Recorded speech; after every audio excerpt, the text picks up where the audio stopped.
Welcome back to Worth the Effort Woodworking. As today we are going to be making some tool handles, specifically for some new steel that I just acquired.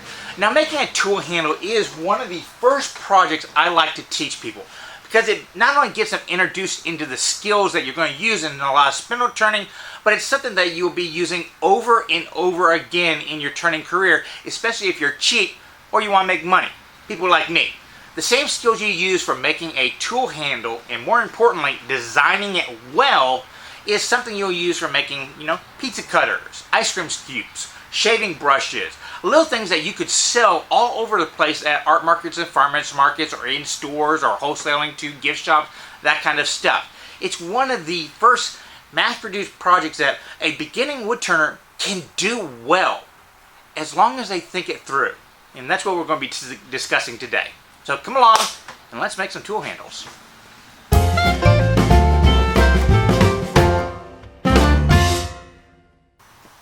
Now, you do not have to be able to handle a tool to start wood turning. I mean, most of people, including me, just buy a tool with a handle. A lot of times it's just because we don't know any better, or that's just all that's available to us. You go to a woodworking store, that's how they're going to sell it. You talk to people online, they give you name brands, and you go to Amazon or online store and they sell it and they bring it to you, you use it, you're happy. You just don't know any better. But there's a reason why the longer you're in the craft, the people that have been in it longer and longer and longer, they tend to like to make their own handles because they like a certain length, they like a certain diameter, they like a certain balance, weighting, all that kind of stuff is interacted. And if you're just buying what the manufacturers do, most of the manufacturers are only going to make 3 different handles, a small, medium, large, and they just kind of use them with whatever tool they have. For example, here's a name brand tool. The name brand's been warned off, so I'm not going to tell you what it is, but you probably know what it is. Color, shape, that kind of stuff. It is really well thought of out there. And this is the skew I've been using from my very beginning. In fact, one of my first videos was on making a bunch of handles for screwdrivers using my skews. And I called it Screw the Skew. A really bad video, but if you're interested in skew techniques, there you go. I have also made 2 other videos. One of them making a Wicked Cool handle, and one of them making my latest spindle gouge.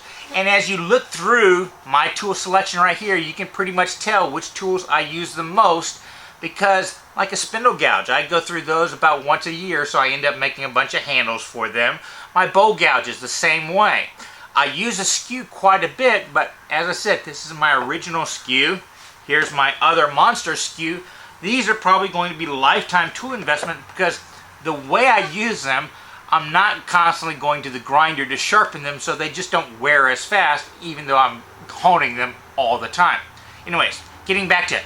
This handle right here, I probably used it for 2 years before I realized how badly handled this tool is. Look at it. Look down the handle. It's cockeyed one side. It's not balanced this way. I mean, it is not centered whatsoever. And this is really, really common even with the name brand brands. Another example, a tool I use all the time, my roughing gouge.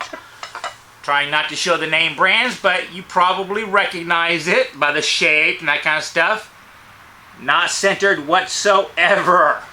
I mean, I can just go down the list of all the ones made by name brand manufacturers. You probably recognize that one. They're just, it doesn't seem to be a major consideration because the advertising is for the steel and the grind. But in use, it's the handle that affects everything. Now, some manufacturers do a pretty good job, like making these aluminum weighted ones, and they're becoming really, really popular. But my big thing about them is they cost more than the steel that you're using up.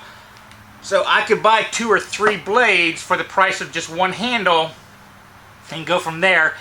And because they are manufactured, they don't have some of the dynamics. Though for certain applications, like this big roughing gouge, that extra weight really does make a difference, which is why I like this particular one in this application. But today, we are going to do one of the most difficult handles to do, a square tang. because pretty much everything I've shown you in past videos on making gouges, like this spindle gouge, has been with a round tang. Now the blades I'm going to be handling today are all Thompson steel. I'm a big fan of Thompson tools. For years, as I've made videos on the other tools as I handle them and stuff like that, I've been telling people that as I replace my existing tools or I wear out an older Thompson tool, I'm just upgrading to his steel. He's a very small manufacturer. I think he has maybe 4 employees, but you know the Thompson tool name. He is supplying this entire industry right now, and this is, for all purposes, the best of the best. In fact, I know a lot of pro turners that are selling their own signature line of tools. Well, they're basically selling Thompson tools with their grinds on them. So, I mean, he's really well thought of out there, and I like the idea of supporting a small U.S. manufacturer out there. But to be completely honest, I did call him because I'm about to do a bunch of art market videos. I've been really popular with a lot of people out there, and I wanted to be able to promote his products a little bit more, but I didn't quite have the money to buy a tool that I didn't need replacing, because this is going to be replacing my skew, and these 2 scrapers, I'm going to turn one into a square scraper and one into a round scraper. And while, especially with the tools, I can feel a difference between those two, until I wear these out, it was hard for me to justify spending the money. So he was kind enough to send these to me. So complete up front, he did send these to me, but it was because I like the steel to begin with, and my history on YouTube is proof of that. Now, most every single handle that you're going to make in your shop is going to consist of the steel, which we've already talked about. I'm using Thompson steels, some kind of ferrule, and then the wood you're using. We'll talk about the wood in a second, but right now I want to talk about the different types of ferrules. This one right here was a brass nut, and I've gotten in the habit that I really like using the brass. In the past, and in other videos, I have used these copper tube fittings. You just buy a copper pipe or a coupling, which you can buy for $1 or $2, and then most of the time I will cut them in half, either on the lathe after I mount it or with some kind of pipe cutter. You can also buy pre-made ferrules, which are really cool because a lot of times they are rounded over, but I find them very, very thin. I mean, you can bend them with your fingers fairly easily, and for some reason, most of them are slightly tapered so that they don't sit too well. And what you end up doing is having to strike them with a punch so that they dent into the wood, and that way they won't loosen and rotate off. For that reason, I recommend these copper couplings or pipes or a brass nut, a coupling right there. Though, if you go into the plumbing section of your hardware store where I got this one, you're going to have a lot more options. Something like this one right here is a coupling that kind of steps down. So what a lot of times I will do is I will use the bottom half, and then if I cut it off right at that step down, I get that nice little curve on top. Or if you are using a very thick pipe like this right here, it is so thick you can add that curve in and shape it, which is what I did on this one right here. Which is why I like brass, is because you can cut it on the lathe.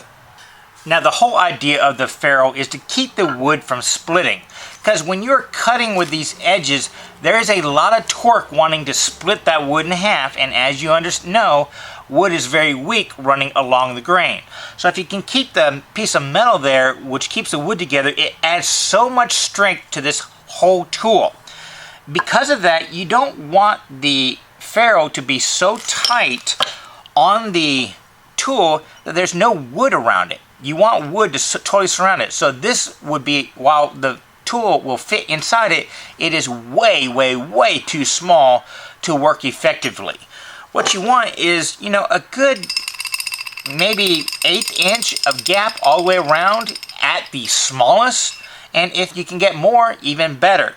But, too big kind of looks clunky and makes you clunky on your hands too. So, get yourself a good gap. For example, this one might be a little bit small here. Definitely too small right here, but if I was using this end of the step-down coupling, it'd be working out pretty well. So, on this design, I could actually cut that section off and that would fit in there, giving me a nice gap on the end to work pretty well. Now after the ferrule, we're now talking what wood species to use, and that's kind of the fun part. I personally like a really dense wood, which is why I really like Bodart for tool handles.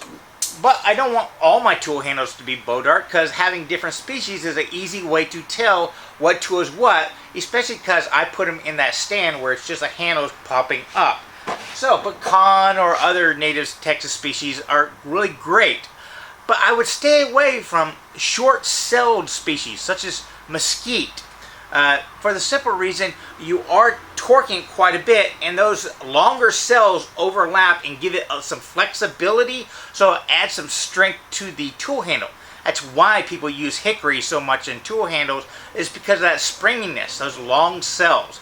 It works great for that. If it works good in an axe handle, it's probably going to work great in a turning tool handle, because the turning tools take a lot less stress unless you get a bad catch. Another option, walnut. Now walnut for me is a little bit lightweight. I personally like a little bit of mass at the back side of the pivot point, just so my muscles aren't having to deal with so much vibration. Now, as I said, have fun with what species you're going to be using for these, but pick out your piece of lumber very carefully. You do want to get absolutely straight grain. Now I'm going to be doing probably a pecan handle for my dad's skew, a Bodart handle for my skew, and I'll use this wildly figured pecan spalted pecan for my two scrapers. Now this pecan, it's got a pith in the middle, so this is fairly quarter sawn material, and the grain is running straight in both directions. So I could slice off two squares, and that would be just perfect for those scraper handles. But if you look at this Bodart, it is not straight with the sides. I mean, this was chainsawed out. The grain is running kind of this direction. So my first step is to go to the bandsaw and square that up so that the grain will be running straight through it, and make sure it doesn't have any cracks in it.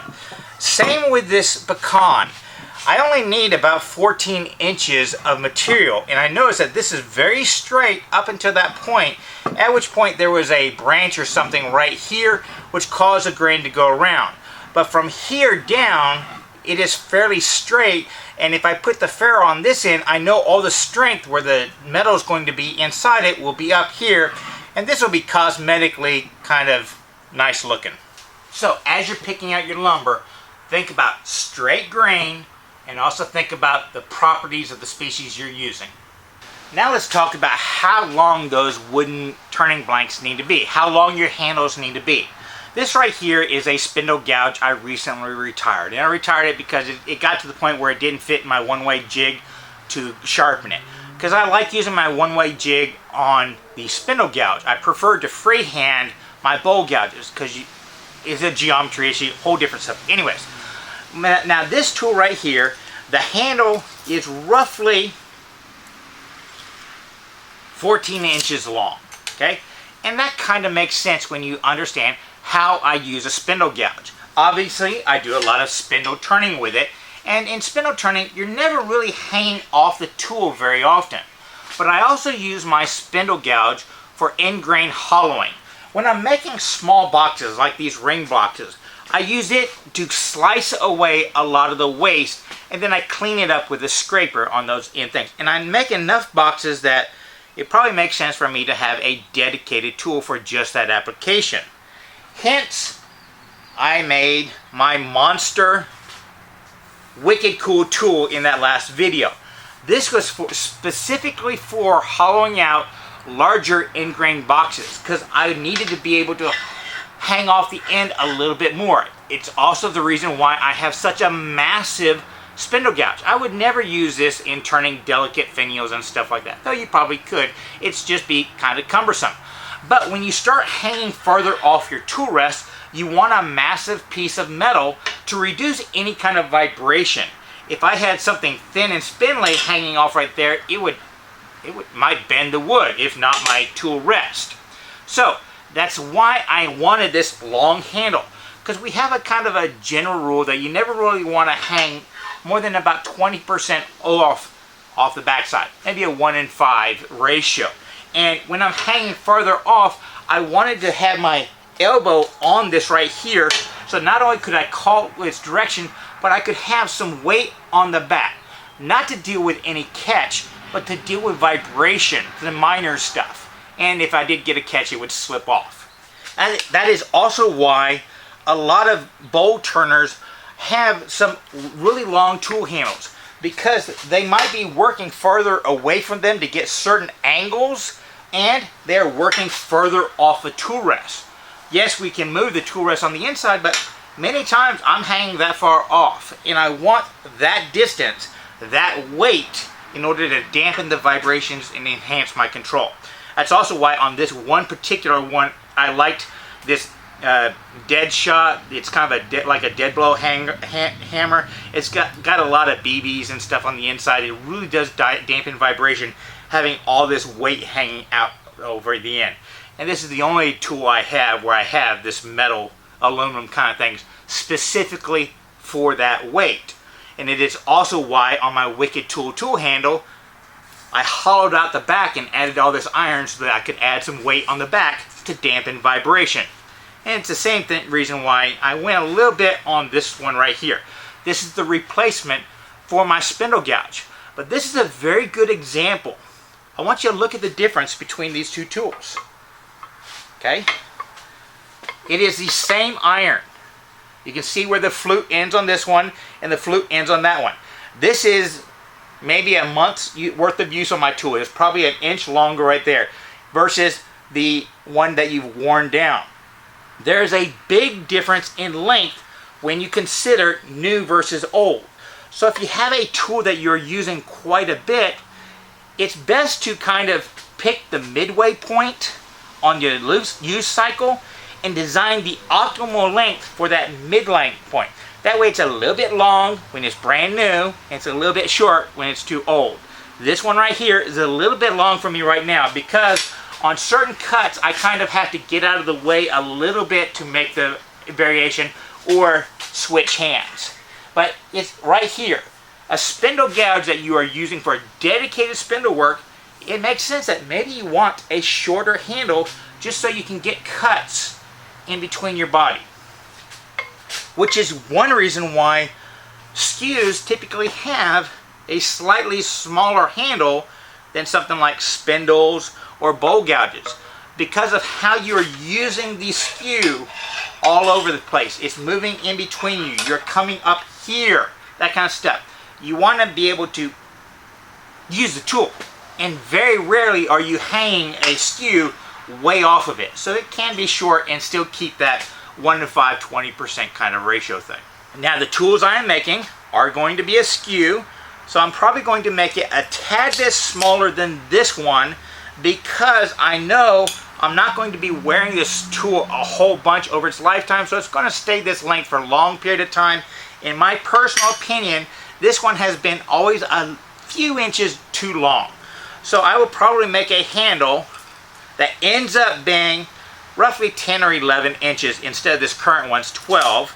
And my scrapers that I use, mainly cutting these little tenons on the boxes or finishing up the inside corner of a bowl thing. Once again, I'm never really hanging over. So I could actually probably go a little bit shorter on both of these and still be comfortable. And these right here are right at 10 inches. Now normally when I'm making handles, I use a block that's a little under 2 inches, and the reason why I use that size is because it gets the maximum diameter of my handle, plus the fact that I can drop it in my jaws in the square section and turn it that way. I actually kind of prefer turning these square blocks in my jaws like that, but because most of y'all might not have a nice big jaw like this, I'm going to turn these as an example between centers to show you that you can do it with the most basic setup. And one of the nice things I like about my one-way jaws is they have these little drive centers that I can actually clamp into my chuck, so I don't actually have to ever remove the chuck from the beginning. I can do the same thing with a worm screw drive if I ever want to turn like a bowl or something like that. So, I'm not going to tell you that there's only one way to turn a handle. I'm just going to show you the way that I've found to be the most effective for me. So the first thing I do is I find centers and I just put a little indentation in both ends.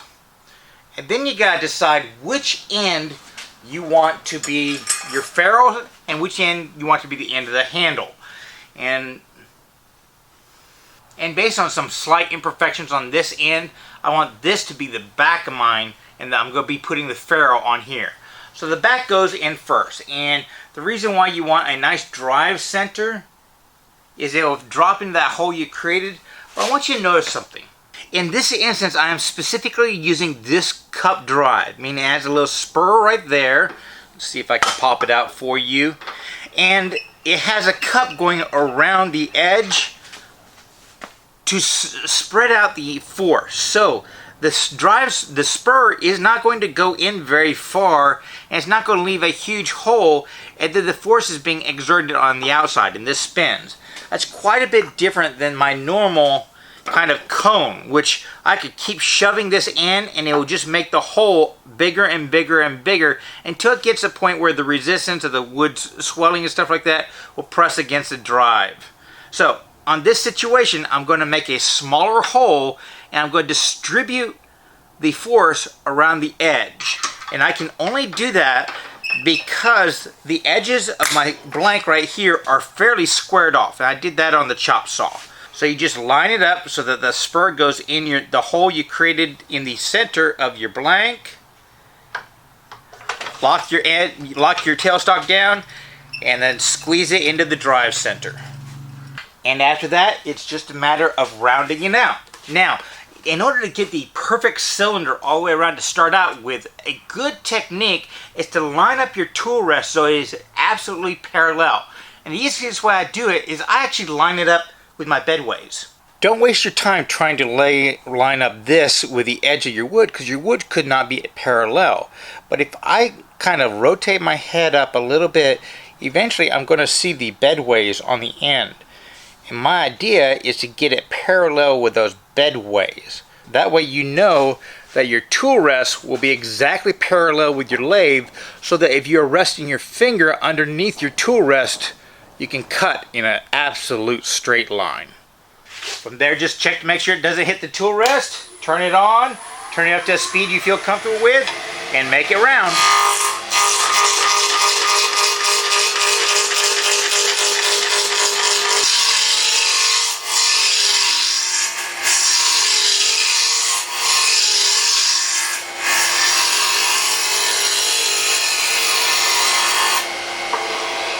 So at this point, I do something a little out of order from everybody else. Most people will start doing the ferrule, getting the tenon set, getting all the thing. I like to go ahead and cut the hole for whatever tool I'm using now instead of later. Now, when you're making a hole for a round blade, that's really easy. Just go ahead and get your gauges. Now, I will say this, some of the higher end tools like Thompson's, they actually have a step, and I did not seat this old one I did all the way down. I didn't realize it, but Thompson, they actually start their bars out thicker and then mill it down to a perfect circle so that they can add this little step right here. Let's see if you can see it. See that little tiny step? And that's where you're supposed to be seating it, and that's just ever so tightly smaller. So that's actually the diameter you should be doing it on this particular tool. But what if you have a square tang? We have an issue. A lot of people will come over and do this corner to corner as their outside diameter, because that is the hole that this tool will fit into. I like to come over here and I will measure this thickness this way. That's the long end that way. And then the angle, and I will take the difference between those two. I will cut it in half. The reason being, I actually want these corners to dig in. You see, we're actually talking about two different diameters. If you have your rectangle of the tang and you measure just this distance, well, that circle is going to take a lot more of those corners. Whereas if you have a circle that goes on the outside of the corners, well, then as the wood compresses, as the tool rattles around and gets torqued, it's going to rattle around there and it's going to get loose. I like to take that difference, so I'm actually cutting these corners off in half, and they're digging in, pressing the wood fibers out, and kind of anchoring it. Now the manufacturers kind of expect you to take this diagonal measurement. And Thompson Tools, when they cut this down, he did that one. Because that diagonal measurement is a very precise 1/2 inch. So this will fit in a perfect 1/2 inch circle. But this dimension right here, that is actually 13/32. And obviously I don't have a 13/32 bit, but I do have a 7/16, which is 14/32. So that will make me a little bit bigger. So if I can drill that hole and drive this in, these corners will bite into the wood to make up that last 32nd of an inch. So from there, I take my bit, I set the depth of a tad bit longer than I know that this tool will go into the tool handle, and I put it into a Jacob's chuck. Now you can drill the hole from either end. I personally just like doing it from the tailstock because I'm more accurate this way. Also remember, a lot of times I have it mounted square into this chuck right here, so I find it a lot easier. But you can do this in the live center. The first thing we need to do is take off this right here, this drive spur. And remember me telling you I liked having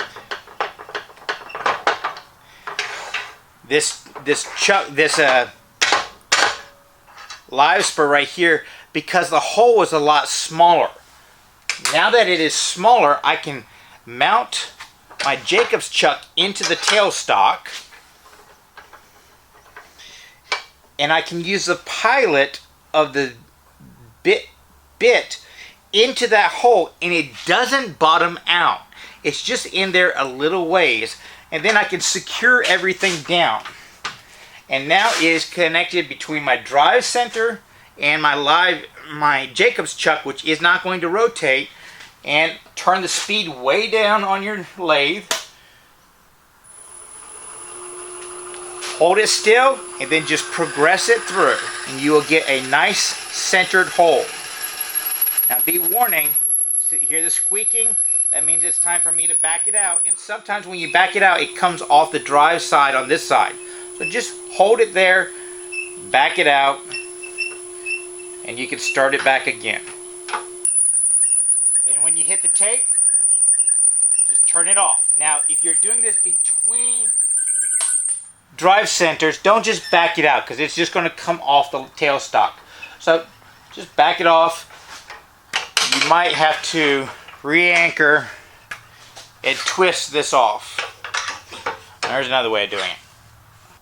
After the hole, I will take the Jacob's jack out, and this time I put in my cone drive. And while I load this up, I want you to ask yourself, why do you think I drilled the hole first, then instead of using the cup drive, I reverted back to the cone drive in this? And if you can figure that one out before I tell you, you're a smart person.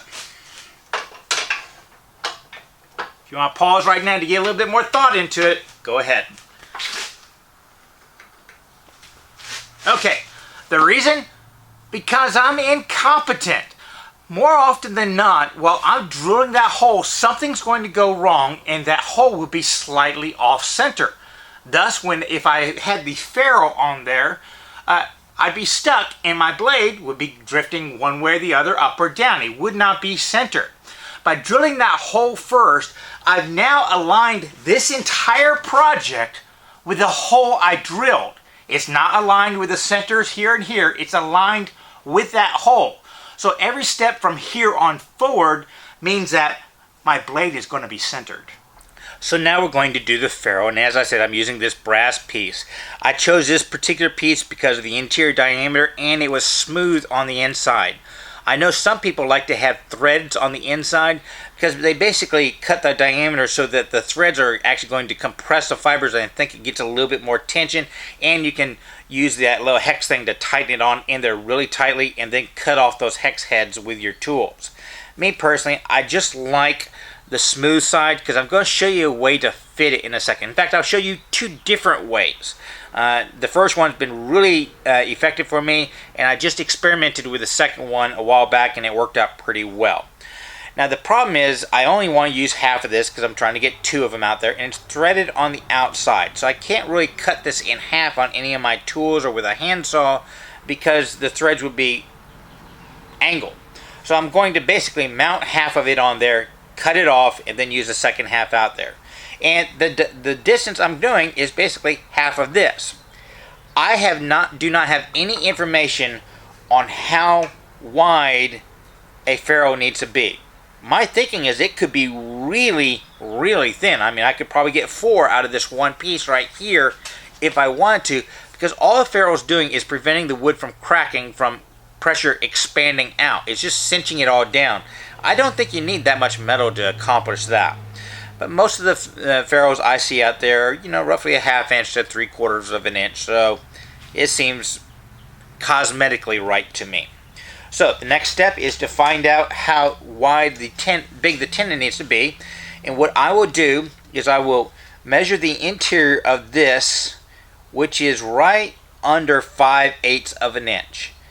And then I will expand that ever so slightly. So now it's right above 5/8 of an inch, maybe a 64th or 128th.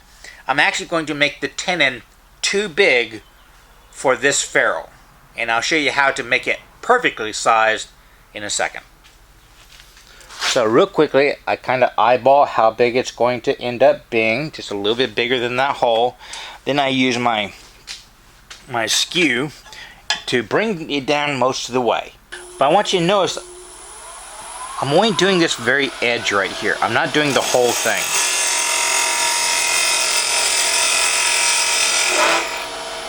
Then switch over to a parting gouge to get a little bit closer.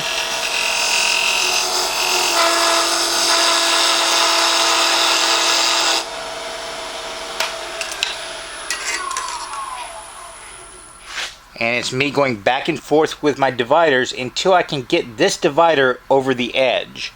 And that's kind of my safety net, because if I screw up down here a little bit, I still have some thickness over here to work back to. And then I can just remove the rest down to that line fairly effectively. But I want you to notice I'm leaving that pencil line that I used it.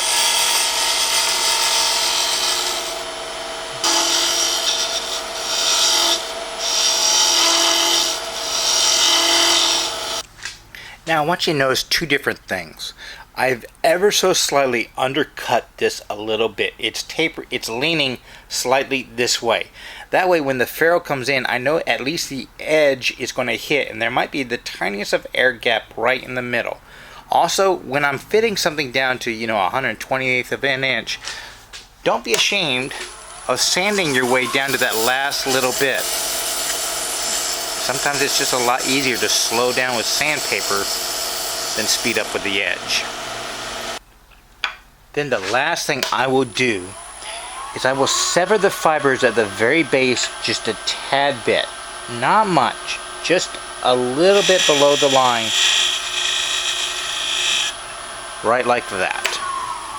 Now I'm going to prep the ferrule, meaning I actually want to put a cutting edge on the interior. This kind that's going to slide in, because it's going to shave away that little extra bit of wood I left there and form a perfect fit. And all I do to do that one is I have some kind of stone, and I sit here for about a minute just sanding it down smooth, trying my best to keep even pressure so it stays square. And you might have to clean out your stone after that, because brass does kind of clog them up a little bit. Do it until you get a slight burr on the inside. Once you got that, just take it off, line everything up, and hammer it down, making sure you hammer straight down. You do not want this to deflect one way or the other. And if it snaps off, just re-drill your hole and start again. And as you can see, it's just slicing the fibers down until it gets to the base where I had that undercut that relieved the fibers so that they will just snap off and I can get a good seat with the base. Just make sure you get rid of all those shavings before you hammer it down that last little bit. I have had a few shavings get stuck in there and it took a while to get out.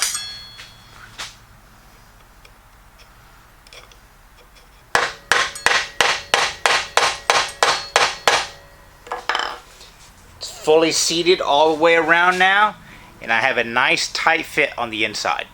So now we got it mounted. This is way too long. My ferrule only comes out to about right there. So what I'm going to do is I'm going to scrape away the threads so I can get to smooth metal, and then I'm going to separate it off so that my live center will be able to go into the wood of this and I can continue on. That'll make sure it is absolutely centered right now. Right now, if I did the rest of the handle, there's a slight chance that this might be slightly offset because it's extended out. I don't know, so I just like to separate it now. So a scraper comes right in there, just to smooth out there.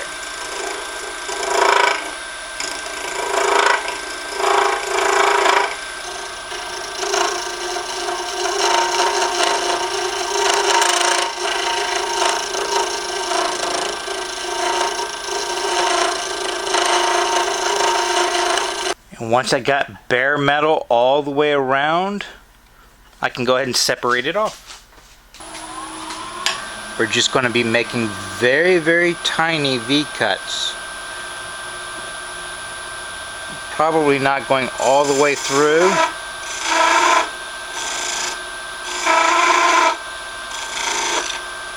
Caught a ring.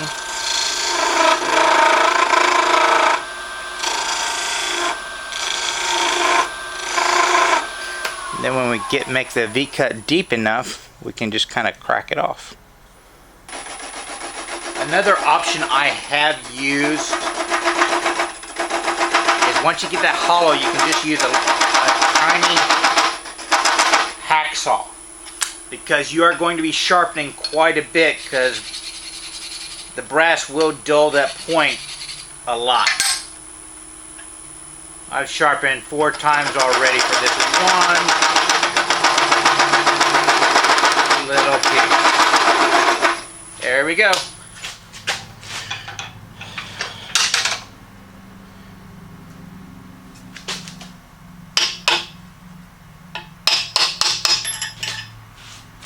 There's the other side.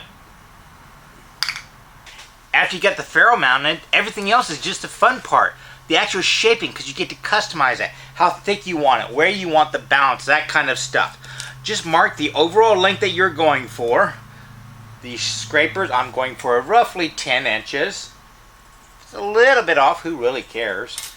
And start shaping.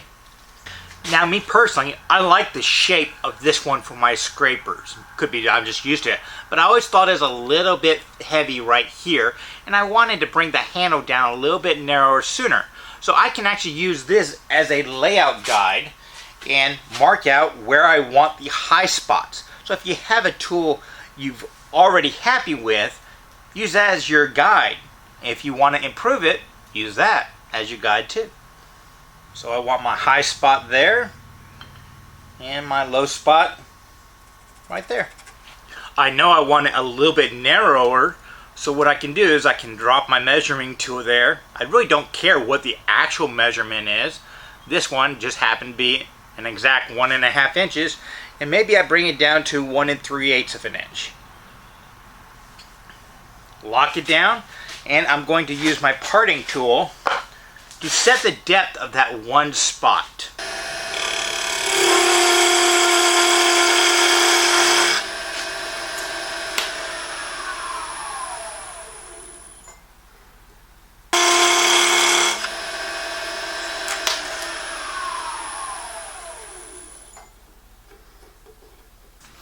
And I know I personally like the center, the base line right there to be about 1 inch, so I just use a little crescent wrench to set that size.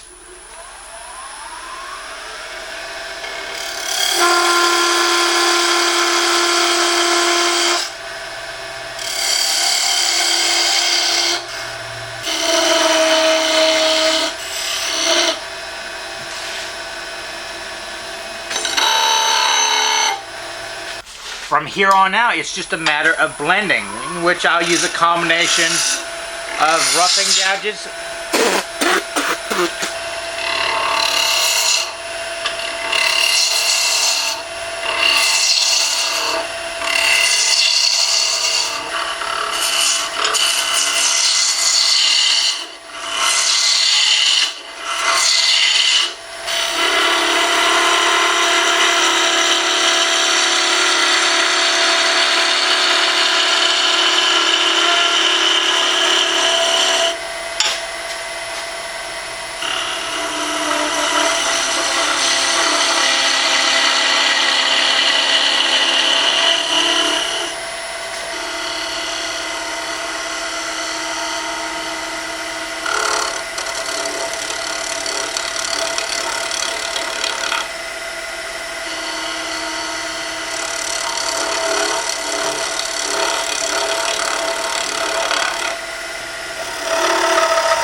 Now this is just a tool handle, so there really is no reason to add a finish to it, but I like to dress them up a little bit. So my standard finish for tool handles is a very light coat of oil. Mainly it's just a change of color, and then I'll put a beeswax finish on it.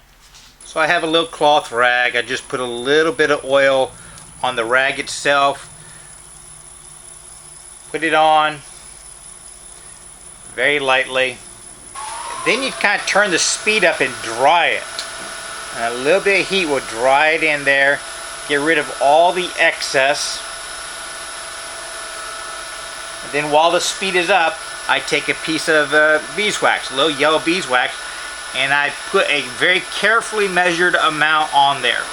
Remember, if you put too much on there, nothing bad will happen.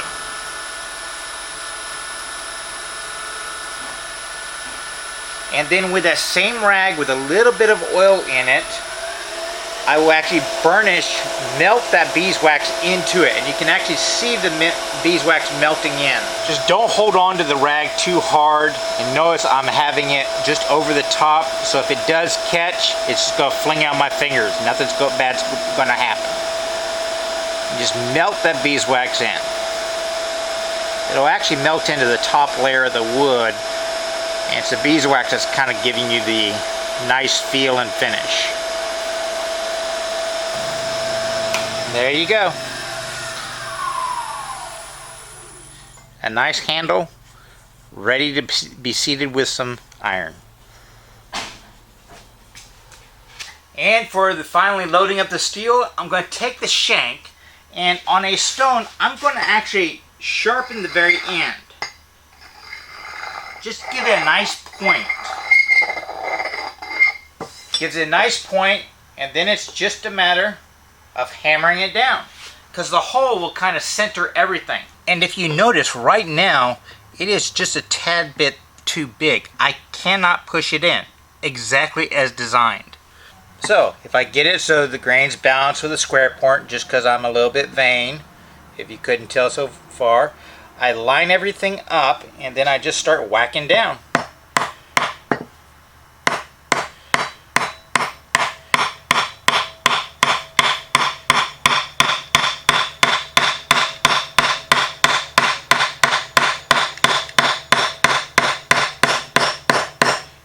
It's now fully seated against the brass, and it is pretty much dead straight.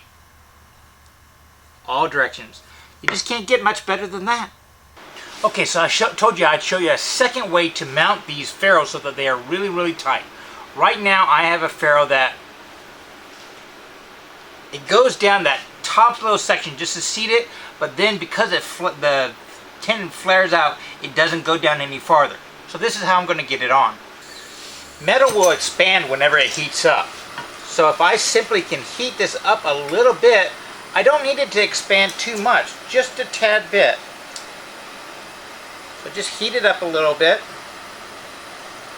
And don't worry about changing its color or anything like that, because I'm going to be planing it all off.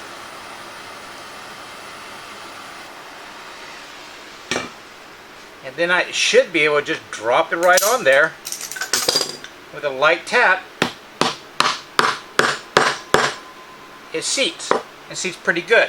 Just be sure and cool it off before it burns the wood. Well, there we go. The last one, made out of boat art, my skew. Made 2 of these. I will, in complete honesty, I don't know. This one's a tad bit off. I don't know what happened with it. Maybe I wasn't thinking very much, but what I like about this is, how much money do I have in this? $2 for the ferrule, a piece of firewood out there. So there's a good chance I might spend an hour one day, just whack this thing off and put a new handle on it. That's what, when you learn how to do handles, you realize you can make a handle in about a half hour. It's a really fast project. So if you don't like something, change it. If it's too long, chop it off and see where it's at. And then when you get something you like, make your last handle. Now, if you wanted to, you could drizzle epoxy in here or cut a circle of wood to fill up those gaps. But one of the reasons why I like kind of wedging it in there in between the woods is this thing's locked in. I'm going to have to destroy this to get it out. And even if the wood shrinks or grows or anything like that, because the ferrule's then, it's just locked in. And you want to see something cool? I just finished this one a few minutes ago. Boat art. See how yellow it is? This one, same tree, a few months later, and then the one that I'm retiring, see how much darker that is? 3 generations of boat art from the, well, these 2 trees grew up next to each other. This one was from another tree, but these 2 over here are the same tree. Kind of cool looking, I think. Well, I hope you enjoyed this video, and if you did, please do me a favor. Like, favorite, subscribe, do all those social medias. Visit my website, wortheffort.com, where not only do I have a lot of swag, such as this t-shirt, some hats, I sell my own woodworking. I also have, fairly often, some shop-made tools. But there are also links to Patreon and stuff like that, ways you can support me if you got anything out of this. Because this is kind of a value for value proposition for me. And in the end, I do want you to remember one last thing. That it is always worth the effort to learn how to do stuff, create things, and share them with others. Y'all be safe and have fun.